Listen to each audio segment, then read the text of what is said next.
வீடியோவை தொடர்ந்து பார்க்குறதுக்கு முன்னால் கீழே உள்ள சப்ஸ்கிரைப் பெல் பட்டனை கிளிக் பண்ணுங்கள். அப்போ தான் தொடர்ந்து வரும் செய்திகளை நீங்கள் பார்க்க முடியும்.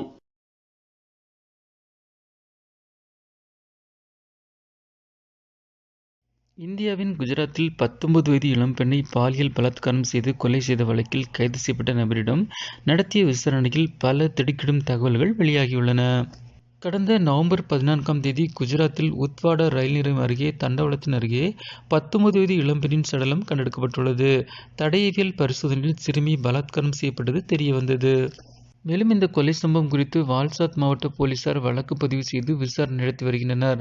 உத்வாடா ரயில் நிலையத்தில் உள்ள சிசிடிவி காட்சிகளை ஆய்வு செய்தனர். டி-ஷர்ட் பேண்ட் அணிந்த ஒருவர் கொலைக்கு பிறகு ரயில் நிலையத்தில் அமர்ந்து சாப்பிட்டு கொண்டிருந்தார். சந்தேக நபரை கண்டுபிடிக்க தேடுதல் குழுக்கள் அமைக்கப்பட்டன. தேடுதலின் முடிவில் நவம்பர் 24ஆம் தேதி குஜராத் மாநிலம் வால்சாத்தில் உள்ள வாபி ரயில் நிலையத்தில் இருந்து கைது செய்யப்பட்டார். அந்த நபர் ஹரியானா மாநிலம் ரோகத்தில் வசிக்கும் கரம்வீரர் ஜாட் என அடையாளம் காணப்பட்டார். கொலை நடந்த அன்று அப்பகுதியில் தான் வேலை செய்யும் உணவகத்திற்கு சம்பளம் வாங்க வந்த இவர் டியூஷன் முடிந்து வீடு திரும்பிய 19 வயது இளம் பெண்ணை வன்புணர்வு செய்து கொன்றுவிட்டு ரயில் நிலையத்தில் அமர்ந்துள்ளார்.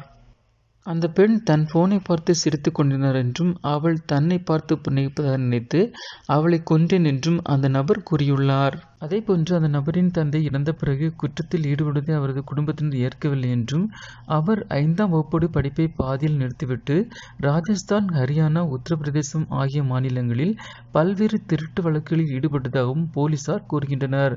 தற்போது அவர் மீது 13 எஃப்ஐஆர் பதிவு செய்யப்பட்டுள்ளதாகவும் கூறப்படுகிறது.